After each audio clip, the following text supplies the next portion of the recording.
Okay, starting up front here, you have your 2 LP tanks. Both these tanks are full. Automatic switchover regulator. There's a small window here in the front that'll let you know if that tank that this is pointing towards is empty or full. When it's full, it's clear. When it goes empty, it turns red. When you see that that's red, go ahead and turn this tank off. Go get it filled. When you bring it back and hook it back up, just switch this over so you can keep the process going. It'll turn back clear, and then when that one goes empty, it'll turn red again. As far as your tongue jack, power tongue jack with a light, switches on the front for up and down. There is a manual wrench in the compartment, so if you don't have battery power, you can manually crank that up and down. Standard 7-way and safety chains. This is your breakaway cable. This gets connected to a black box down here on the frame. You should always leave that plugged in. Don't ever use it as a parking brake. Just keep an eye on this cable, make sure it doesn't get frayed, pinched, or broken off or anything like that. In this black box is your battery. Make sure your battery gets pulled out in the fall. Don't let it freeze. Keep it inside on a charger if at all possible. You also have a battery disconnect down there, this red knob. In order for the battery to be charging, that disconnect has to be on. So turn it off if it's in storage, or if you're going to be leaving the trailer for any length of time, just turn that off, but most of the time that's going to stay on. Moving around here, this is your power cord. It's a 30 amp power cord. Just gets connected to the back of the trailer back there in the corner. There is an adapter on the other side that'll plug into this cord. Takes it from 30 amp down to 15 amp so you can plug in at home. Behind this panel that I removed is your water pump and siphon hose. So when you're winterizing, this is going to go in the jug of antifreeze. This valve will be opened like so, and the other valve will be closed. That will be the way that it's set up for winterizing. Then you turn your pump on and it will suck the antifreeze out of the jug and then go to all your fixtures. Normal use, this will be closed, this one will be open. That's drawing water out of the fresh tank and then going to all your fixtures. Okay. This here is city water connection, so if you're at a site with full hookup, then you can hook your hose directly to here. Just make sure you have a water pressure regulator in between the hose and this connection. This is for fresh water if you're going to be taking water with you, or if there isn't any water available at your campsite, you'll fill this up when you get to the park and then use your water pump to get water to your fixtures inside. When this is full, it's just going to start backing out, so don't leave it while it's filling. Stay close by just so that you can realize when the water starts coming back out to shut the water off.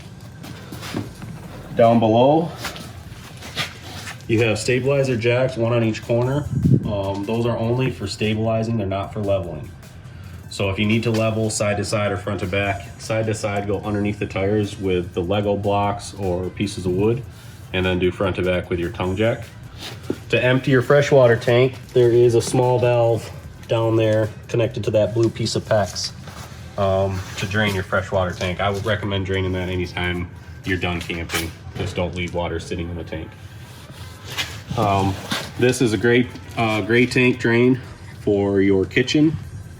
It's just got a knife valve on the side here. You pull that valve out, the water will drain out of the tank. Okay. Push it back in, that shuts it off. Your slide out, we always recommend slide out toppers for your slide out. That keeps all the debris off the top of your slide out. You want to make sure that there are no sticks, pine needles, pine cones, anything like that on top of your slide out before you run it in. So just keep that in mind. That may be something that you want to add to your unit down the road. This connection here is a black tank flush. Anytime you drain your tanks after leaving the campground, if there's water available, I always suggest hooking up your black tank flush and draining and flushing out your black tank. Again, don't leave that on and walk away. Anytime you hook up to that black tank flush, make sure that your black valve, which is this valve here, is open. The water connected to that connection there goes straight into the black tank, and if this is closed, it's going to fill the tank and then go back up inside. So make sure that this valve is open, drained, and then turn your water on for your black tank flush. The other valve is your other gray tank. It doesn't matter which one of these you empty first when you go to your go to drain them, but usually you do the black tank and then the gray tank after that. Again, this is where your power cord is going to connect to. When you connect to it, there's a little light on here that'll light up, letting you know that you do have power at the pedestal and going inside the trailer. Full-size spare tire. As far as your bumper, there are caps that you can store your sewer hose inside the bumper. There's one on each side, so you can put it in from either side. Water heater. This is all turned on inside. There is a secondary switch here that you can turn off. That way, if for some reason it gets turned on inside by accident, it's not going to burn out the element. But during normal use, leave this one on and then turn it on from inside. Drain plug with an anode rod. This anode rod will deteriorate over time, but it will take a couple years before that needs to be replaced. And then a pressure relief valve. If you see this weeping during normal use, that's normal. It will drip a little bit. That's just releasing the excess pressure in the tank. Moving on this way, you have a exterior shower that has hot and cold water in it.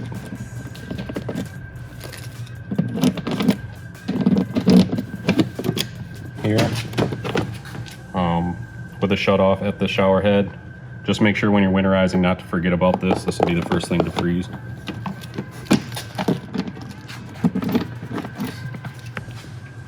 Your exterior grill has a quick connect LP line. This gets connected down here.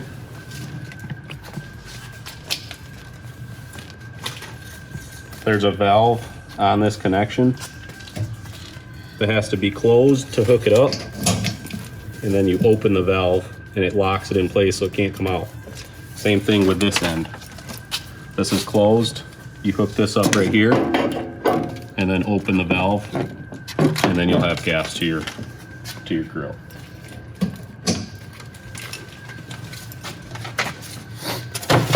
Exterior refrigerator, that's AC only, so that won't run off the battery. But anytime you're plugged in, that's going to be running. Standard mini fridge. Your entry door, you have two locks, one for the latch and one is deadbolt. If you bring your unit in for service, you can lock the latch, but don't lock the deadbolt because we don't have a master key for the deadbolt. If you do lock the deadbolt, make sure you leave your keys loose. Your steps just get folded up like so and locked into place. These legs are adjustable, so what you want is you want them to be sitting all the way down on the sill here. You don't want them to be raised up like that, because if they are, then your door isn't going to shut smoothly. That's it for there. Lend a hand handle just gets folded when the door is closed. Exterior cable. If your campsite has cable, you'll hook it up to the back side of the trailer, and then it'll come out here if you have an exterior TV. Gfi receptacles outside as well. This is the exhaust for your furnace. This will get hot, and it is underneath your awning, so just be careful with camp chairs that they don't get pushed up against this, because if your furnace were to kick on, it's going to melt that chair. Same thing with your front door, two locks, same thing as the back. These steps just get pulled out and folded down.